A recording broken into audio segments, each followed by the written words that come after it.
매일 강론을 올리는 집사 파더입니다. 오늘은 2020년 12월 22일 수요일입니다.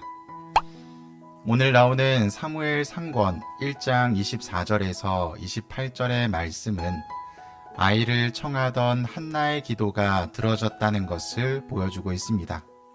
그리고 자신이 아이를 갖게 된다면 그 아이를 하느님께 봉헌하겠다는 약속을 이행하는 장면입니다. 이 부분은 일반적인 관점으로 바라본다면 이해하기 힘든 부분입니다. 그 이유는 어머니가 아이를 갖기를 희망했고 기도를 들어주셔서 아이를 가졌는데 그 아이를 하느님께 봉헌하는 모습을 보이기 때문입니다. 자신이 그토록 소망하던 것을 이루었지만 반대로 하느님께 봉헌하는 모습을 보이고 있기 때문입니다. 그 이유는 아이를 갖게 되면 하느님께 봉헌하겠다고 약속을 했기 때문입니다. 그리고 한나는 그 약속을 이행한 것입니다. 하느님과의 약속은 매우 중요합니다. 그런데 우리는 그 약속을 이행하지 않으며 살아가는 것이 대부분입니다. 여러분 모두는 이런 기도를 해보셨을 것입니다. 가족의 건강을 지켜주시면, 아이가 취업하도록 도와주시면, 지금 당면한 어려움을 극복할 수 있도록 도와주시면, 이런 표현을 하면서 하느님과 거래를 하려고 합니다.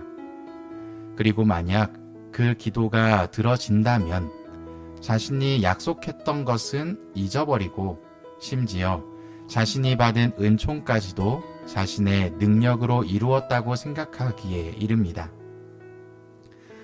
애초에 우리는 하느님과의 거래를 할 수 있는 존재가 아닙니다. 그럼에도 불구하고 우리의 간절한 청을 들어주시는 하느님께 그의 합당한 은혜를 돌려드리는 것은 지극히 당연한 모습입니다. 그 모습을 한나가 보여준 것이죠. 오늘 복음은 루카복음 1장 46절의 내용입니다. 마리아와 엘리사벳이 만나서 인사하고 엘리사벳의 기도 뒤에 마리아가 기도하는 내용을 다루고 있습니다.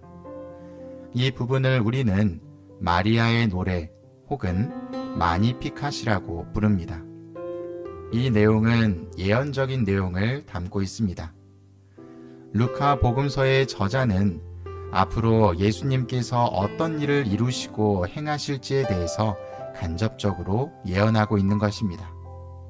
그리고 이러한 말을 하시는 마리아의 희생적이고 봉헌적인 모습을 통해서 메시아의 역사하심이 드러난다는 것을 밝히고 있습니다.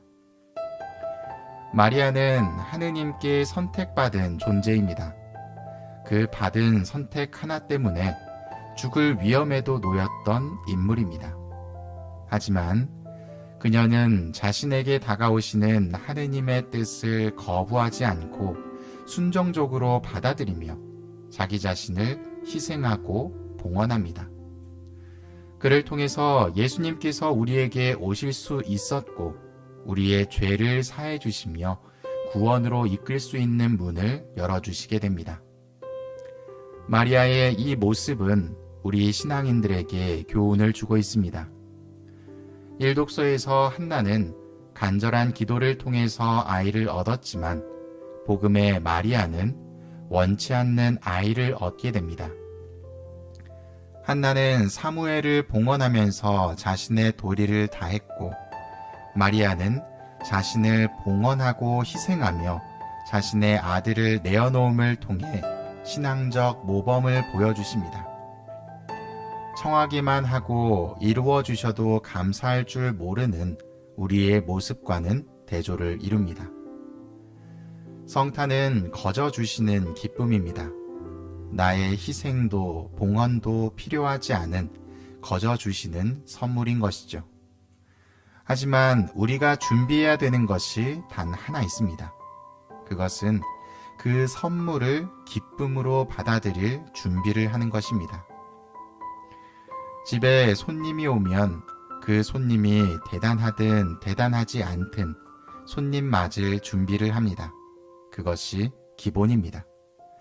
이 기본마저 행하지 않으며 성탄을 맞이하는 모습은 손님에 대한 예의가 예수님에 대한 예의가 아니며 기쁨의 선물을 받을 자격이 없는 사람일 것입니다. 얼마 남지 않은 시기, 신앙생활을 하기 어려운 시기임이 틀림없습니다. 그래서 이 시기가 더욱 값질지도 모르겠습니다. 능동적으로 무엇인가를 준비할 수 있기 때문이죠. 여러분들의 성탄이 기쁨으로 가득 차기를 기도해 봅니다. 사랑합니다.